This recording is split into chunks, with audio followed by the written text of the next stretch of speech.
రాజకీయాలు గురువారం అత్యంత ఉత్కంఠభరితమైన హై వోల్టేజ్ డ్రామాకు సాక్ష్యంగా నిలిచాయి. సీఎం రేవంత్ రెడ్డి మంత్రి జూపల్లి కృష్ణారావు విసిరిన అప్పుల సవాళ్లను బీఆర్ఎస్ అగ్రెసివ్ గా స్వీకరించడంతో పరిస్థితి ఒక్కసారిగా మారిపోయింది.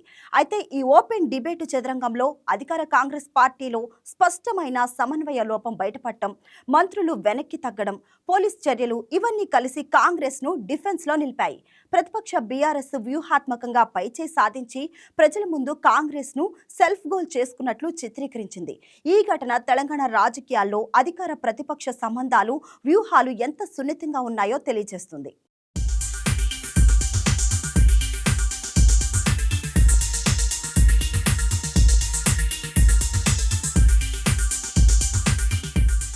తెలంగాణ రాజకీయాల్లో అధికార కాంగ్రెస్, ప్రధాన ప్రతిపక్షమైన బీఆర్ఎస్ మధ్య రాజకీయ పోరును మరో స్థాయికి తీసుకెళ్లాయి.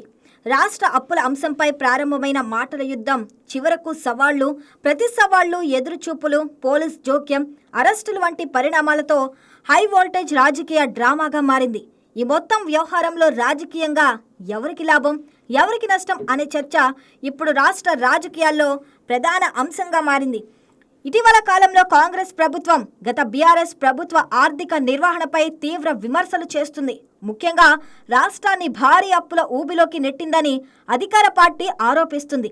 ఇదే అంశాన్ని మరింత దూకుడుగా ముందుకు తీసుకెళ్తూ మంత్రి జూపల్లి కృష్ణారావు గత బీఆర్ఎస్ ప్రభుత్వం సుమారు 8 లక్షల కోట్ల అప్పులు చేసిందని చెప్పారు. ఆ అంచనా తప్పని నిరూపిస్తే తాను మంత్రి పదవికి రాజీనామా చేసేందుకు సిద్ధమని ప్రకటించడమే కాకుండా స్వయంగా తెలంగాణ భవన్కు వచ్చి బహిరంగ చర్చకు సిద్ధమని సవాల్ విసిరారు.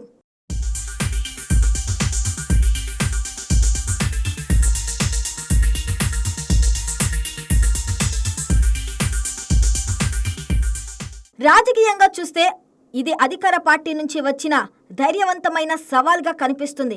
అయితే ఈ సవాల్ను బీఆర్ఎస్ కూడా అదే స్థాయిలో స్వీకరించింది. బీఆర్ఎస్ వర్కింగ్ ప్రెసిడెంట్ కేటీఆర్ గురువారం ఉదయం తెలంగాణ భవన్లో మంత్రి జూపల్లి కోసం ప్రత్యేకంగా ఒక కుర్చీ ఏర్పాటు చేయడంతో పాటు మర్యాదపూర్వకంగా స్వాగతం పలకడానికి శాలువా కూడా సిద్ధం చేయడం ద్వారా రాజకీయంగా ఈ అంశాన్ని ప్రజల దృష్టిలో తీసుకువచ్చారు. సవాలు విసిరిన మంత్రి వస్తారని ఎదురు చూస్తున్న దృశ్యాలను పార్టీ విస్తృతంగా ప్రచారం చేసింది. అయితే నిర్ణయించిన సమయానికే మంత్రి జూపల్లి తెలంగాణ భవన్కు వెళ్లలేదు. ఇదే సమయంలో మరో అంశంపై కాంగ్రెస్ మంత్రులు పొన్నం ప్రభాకర్, అడ్లూరి లక్ష్మణ్ కుమార్ చేసిన సవాళ్లకు స్పందిస్తూ మాజీ మంత్రి హరీష్ రావు, ఆర్ఎస్ ప్రవీణ్ కుమార్ తదితర బీఆర్ఎస్ నేతలు గన్ పార్క్ అమరవీరుల స్తూపం వద్దకు వెళ్లేందుకు ప్రయత్నించారు. అయితే పోలీసులు వారిని అక్కడికి చేరుకోకముందే అదుపులోకి తీసుకొని పోలీస్ స్టేషన్ కు తరలించారు. దీంతో రాజకీయ వాతావరణం ఒక్కసారిగా మరింత వేడెక్కింది.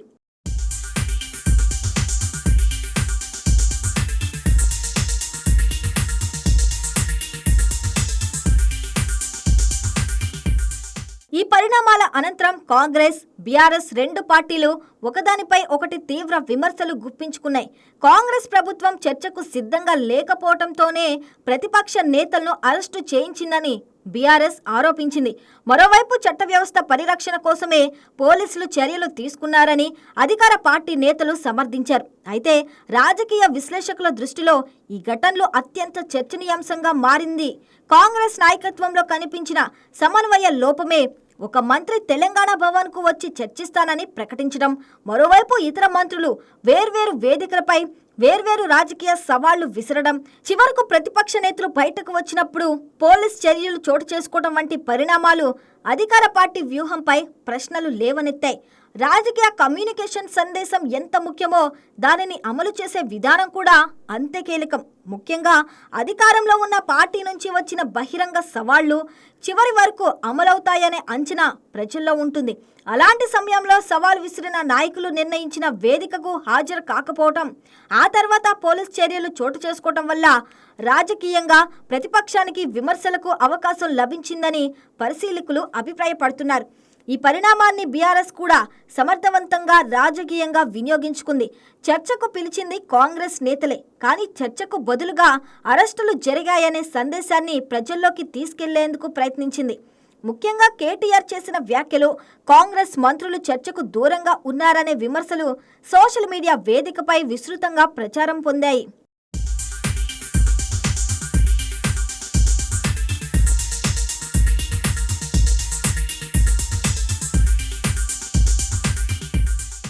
అయితే మరో కోణంలో చూస్తే బీఆర్ఎస్ కూడా ఈ పరిణామాలను ముందుగానే రాజకీయ అవకాశంగా మార్చుకునే ప్రయత్నం చేసినట్లు కనిపించిందని కొందరు విశ్లేషకులు భావిస్తున్నారు.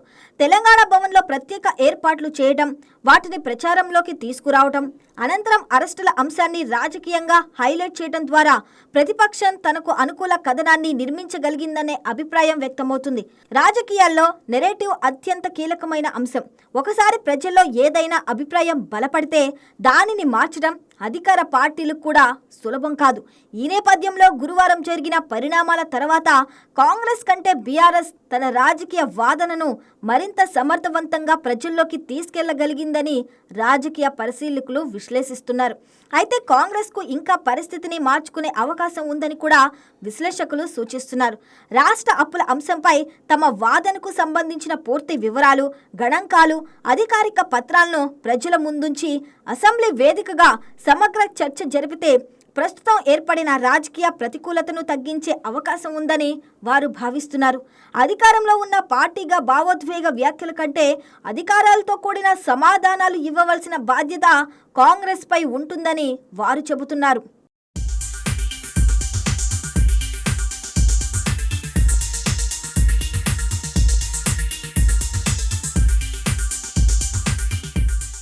ఇక బీఆర్ఎస్ కూడా ఈ అంశం కేవలం ఒకరోజు రాజకీయ విజయంగా మిగలకుండా అప్పుల అంశంపై తమ వాదనను బలంగా నిలబెట్టుకోవాల్సిన అవసరం ఉంది.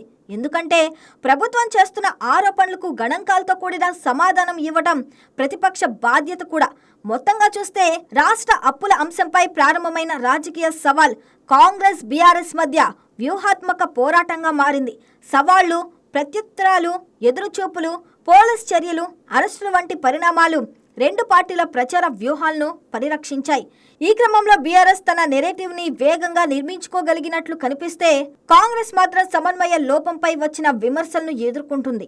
అయితే ఈ రాజకీయ పోరాటానికి అసలు పరీక్ష రానున్న అసెంబ్లీ సమావేశాల్లోనే ఉండనుంది.